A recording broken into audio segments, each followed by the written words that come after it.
தமிழா பார்வையாளர்களுக்கு வணக்கம். கல் நல்லுசாமி, சீமான், கிருஷ்ணசாமி 3 பேரும் இந்த கல் இறக்கும் தொழிலாளிகளினுடைய கள நிலவரம் என்ன, கல் பனைமரம் ஏறும் தொழிலாளிகள் ஏறக்குறைய 5 லட்சம் பேர் தமிழ்நாடு முழுவதும் நிறைந்திருக்கிறார்கள். 30 கோடி பனைமரம் 3 கோடி பனைமரமாக அழிக்கப்பட்டது. தென்னை மர விவசாயிகளான கொங்கு வேளாள கவுண்டர்கள், அதை தலைவராக கல் நல்லுசாமி அனைத்து கல் இறக்கும் தொழிலாளிக்காக காலம் முழுவதும் போராடி கொண்டிருக்கிறார். இப்பொழுது சீமான் பனைமரத்தில் ஏறி கல்லை இறக்கி அதை சந்தைப்படுத்த வேண்டும். கல் இறக்கும் தொழிலாளிகள், கல் விவசாயிகள், அதாவது பனைமரம் தென்னை மரத்துக்கு சொந்தக்காரர்களுக்கு எந்த விதமான வருமானமும் இல்லாமல் இருக்கிறது. அதை சீமானுடைய தந்தை செபஸ்டியான் ஒரு கல் இறக்கும் தொழிலாளி, பதைநீர் இறக்கும் தொழிலாளி. இவர் இந்த சீமான் உட்பட சீமான், பீட்டர் இத்தனை பேரையும் கல் இறக்கித்தான் இவர்களை வாழ வைத்தார். இப்படியான தமிழ்நாடு அரசு கார்ப்பரேட் அரசாக மாறிய பிறகு கல்லிறக்கும் தொழிலாளிகளை, தென்னை மரம் ஏறுகிற தொழிலாளிகளை இந்த கல்லை ஒழித்தே விட்டார்கள். பாண்டிச்சேரியில் கல்மர தொழிலாளிகளும் கல் இறக்குபவர்களும் கல்லும் கிடைக்கிறது. ஆந்திராவில் கிடைக்கிறது, கேரளாவில் கிடைக்கிறது, கர்நாடகாவில் கிடைக்கிறது. தமிழ்நாட்டில் கல் ஏறுவது சட்டப்படி குற்றம். இதை சாராய ஆலை முதலாளிகள் இந்த அரசியலை தீர்மானிக்கிறார்கள். கல்லிறக்கும் தொழிலாளிகள் திமுகவுக்கு ஓட்டு போட மாட்டோம் என்றால் இது அரசியலாக பார்க்கப்படும். ஆனால் அப்படி சொல்லுகிற தெம்பும் திராணியும் இல்லை தமிழ்நாட்டில். நல்லுசாமி அவர் கல்லிறக்கும் தொழிலாளிகளோடும் கல்லோடுமே போராடி கொண்டிருக்கிறார். அவர் அரசியல் மயப்படுத்தப்படவில்லை.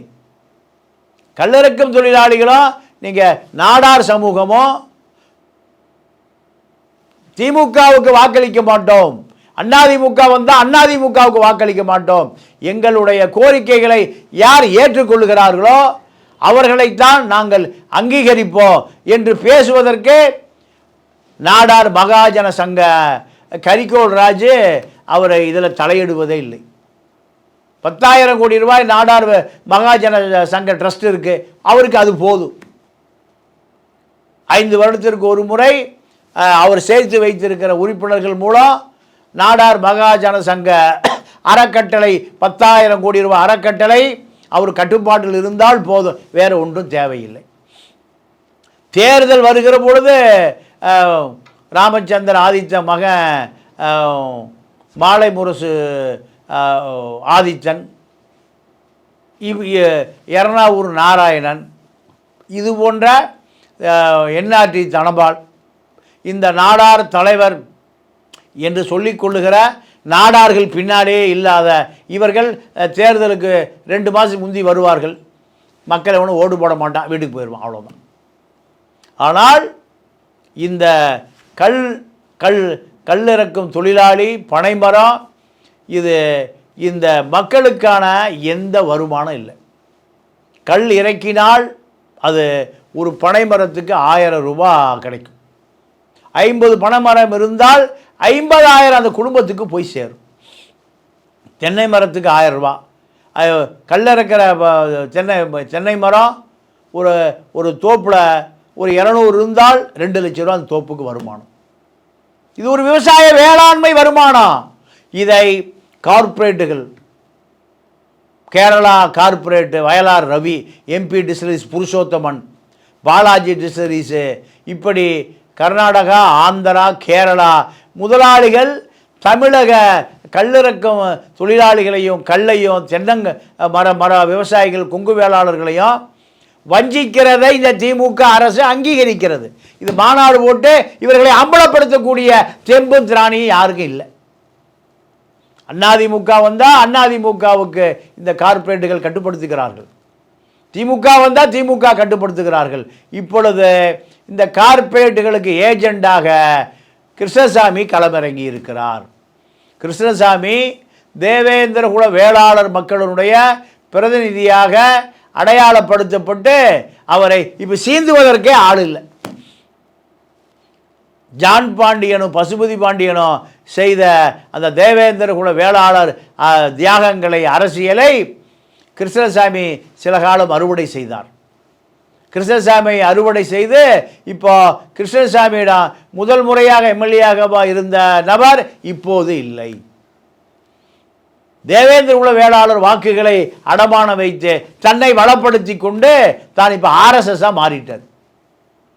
ஆர்எஸ்எஸ்ஸாக மாறி தமிழர்களை காட்டி கொடுக்க ஆரம்பிச்சிட்டார், தமிழர்களை கூட்டி கொடுக்க ஆரம்பிச்சிட்டார். இந்த கிருஷ்ணசாமி ஆர்எஸ்எஸ்ல தன்னை முழுமையாக ஈடுபடுத்தி கொண்டு கல்லறக்கிற சீமானை கைது செய், கல்லறக்கிறவர்களை கைது செய். இது இரண்டு சமூக மோதலாக வருவதற்கு வாய்ப்பு இருக்கா? இப்படி ஒரு ஆராய்ச்சி ஓடிக்கொண்டு இருக்கிறது, விவாதம் நடந்து கொண்டு இருக்கிறது. கிருஷ்ணசாமிக்கு பின்னால் அந்த சமூகமே இல்லை. அந்த சமூக பட்டியல் வெளியேற்றம் என்பது ஒரு நீண்டகால போராட்டம். இந்த பட்டியல் வெளியேற்ற மாநாடு கிருஷ்ணசாமியால் நடத்த முடியுமா? ஏன் நடத்தவில்லை? தேவேந்திர குல வேளாளர்களை எஸ்சி பட்டியலிருந்து எடுத்து அவர்களை பிசி பட்டியல் மாற்ற வேண்டும். எங்களுக்கு சுயமரியாதை தான் முக்கியம், வேலை வாய்ப்பு முக்கியம் இல்லை.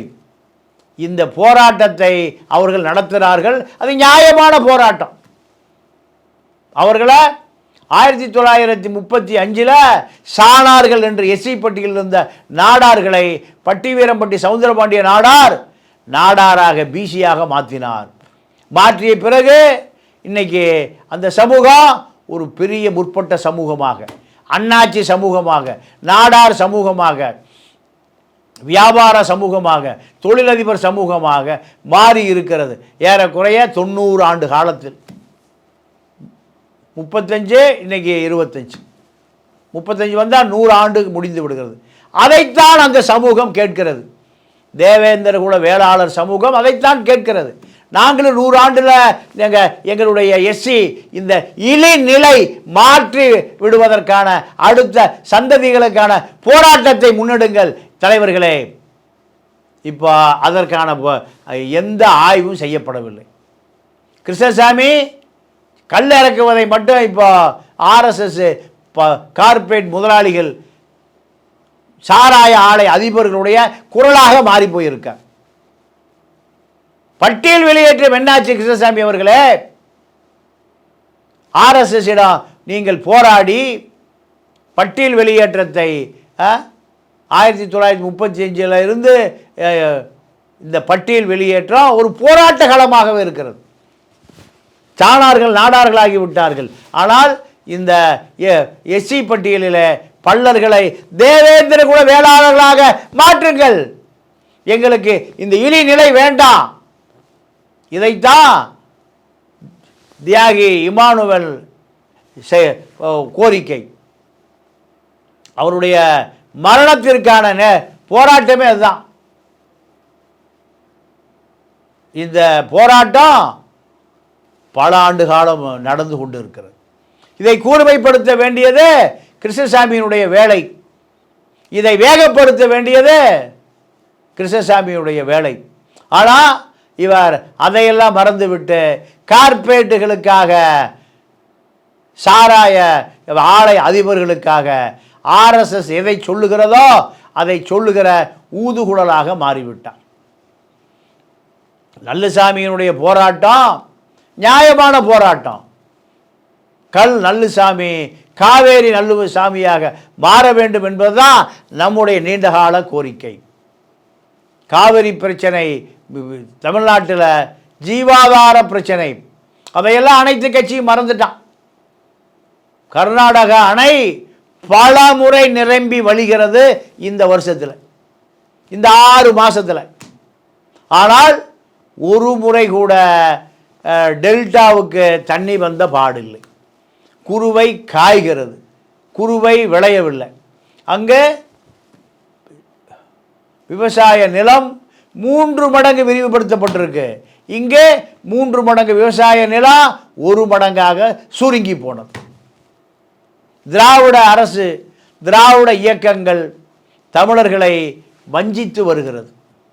தமிழ்நாட்டை பொறுத்த வரைக்கும் திராவிட இயக்கங்கள் மாற்றாக யோசிப்பதற்கு கூட இங்கே ஆள் இல்லை. அப்படி யோசிக்கிறவர்கள்லாம் சங்கி கூட்டத்தோடு சேர்ந்து கொண்டு திராவிட சங்கி இரண்டும் கூட்டணி வைத்து கொண்டு ஆட்சிக்கு வருவது, அதிகாரத்துக்கு வருவது எப்படி? இப்படித்தான் தமிழ்நாடு அரசியல் நடந்து கொண்டு இருக்கிறது. தமிழ்நாட்டை பொறுத்தவரை தமிழ்நாடு அரசு முழுக்க முழுக்க தேவேந்திர குல வேளாளர் பட்டியல் வெளியேற்றம் என்பதை அரசு, மாநில அரசினுடைய கவனத்திற்கும் மத்திய அரசாங்கத்தினுடைய கவனத்திற்கும் எடுத்து செல்ல வேண்டிய கிருஷ்ணசாமியை போன்றவர்கள் எந்த விதமான போராட்ட வடிவையும் முன்னெடுக்கவே இல்லை. ஏறக்குறை தமிழ்நாட்டினுடைய தென்பகுதியில் வாக்காளர்கள், மிகப்பெரிய வாக்காளர்கள் தேவேந்திர குல வேளாளர் சமூகம். அந்த சமூகம் ஒட்டுமொத்தமாக அணி திரட்டி மாநில மத்திய அரசுக்கு எதிராக எங்களை எஸ்சி பட்டியலிருந்து வெளியேற்றுங்கள் என்ற போராட்டத்தை கூர்மைப்படுத்த வேண்டிய அந்த சமூக தலைவர்கள் கும்பகர்ண தூக்கத்தில் கிடக்கிறார்கள். இது காலம் காலமாக போராட வேண்டிய ஒரு மிகப்பெரிய வரலாற்று தேவை. இந்த வரலாற்று தேவை என்பது ஒவ்வொரு இளைஞர்களிடமும் நீர் ஊத்த நெருப்பாக இருக்கிறது. கொடியங்குளம் பிரச்சனையிலிருந்து இன்று வரை நீங்கள் 80களில் ஏற்பட்ட அந்த தேவேந்திர குல வேளாளர் எழுச்சி, அந்த தேவேந்திர குல வேளாளர் இளைஞர்களுடைய புரட்சி இன்னும் கனன்று கொண்டுதான் இருக்கிறது நெருப்பாக. ஆனால் அதை பட்டியல் வெளியேற்றத்திற்காக மத்திய மாநில அரசுகளின் மீது கொம்பு சீவி விட வேண்டிய இந்த தலைவர்கள் சீமானுடைய கல்லறுக்கும் போராட்டம் தவறு, கார்ப்பரேட் முதலாளிகள் சொல்லுகிறது சரி என்று பேசுகிறார் என்று சொன்னால் அந்த இளைஞர்கள் விழிப்படைய வேண்டும். கிருஷ்ணசாமியை புறக்கணிக்க வேண்டும். தேவேந்திர குல வேளாளர்களுடைய பட்டியல் வெளியேற்றத்தை யார் செய்கிறார்களோ அவர்களுக்கு பின்னால் ஒரு புதிய தலைமையை உருவாக்க வேண்டும். அந்த தேவேந்திர குல வேளாளர் இளைஞர்கள். இதுதான் இந்த இளைஞர்களுக்காக இன்று இருக்கக்கூடிய அரசியல். இதை செய்ய வேண்டும். கிருஷ்ணசாமியை புறக்கணிக்க வேண்டும். கிருஷ்ணசாமி என்பவர் இந்த மக்களை ஏறக்குறைய ஒரு 30-40 ஆண்டு காலமாக தங்களுடைய வாக்கு வங்கியாக, தன்னுடைய வளர்ச்சியாக, தன்னுடைய குடும்ப வளர்ச்சிக்காக பயன்படுத்தி கொண்டிருக்கிறார் என்பதை இந்த இளைஞர்கள் அறிந்து கொள்ள வேண்டும். சீமான ஒரு சங்கி, அது புது சங்கி. கிருஷ்ணசாமி பழைய சங்கி. 2 சங்கிகளும் மோதிக்கொள்வது, பேசிக்கொள்வது 2 சமூகத்துக்கும், தமிழ் சமூகத்துக்கும், தமிழ் தேசிய அரசியலுக்கும் அது எந்த விதமான பலனும் இல்லை. இவர் தேவேந்திர குல வேளாளர்களுக்கும் எந்த விதமான பலனும் இல்லை என்பதை தமிழ் சமூகம் தெரிந்து கொள்ள வேண்டும். 2 பேரையும் புறக்கணிக்க வேண்டும். மீண்டும் சந்திப்போம். நன்றி, வணக்கம்.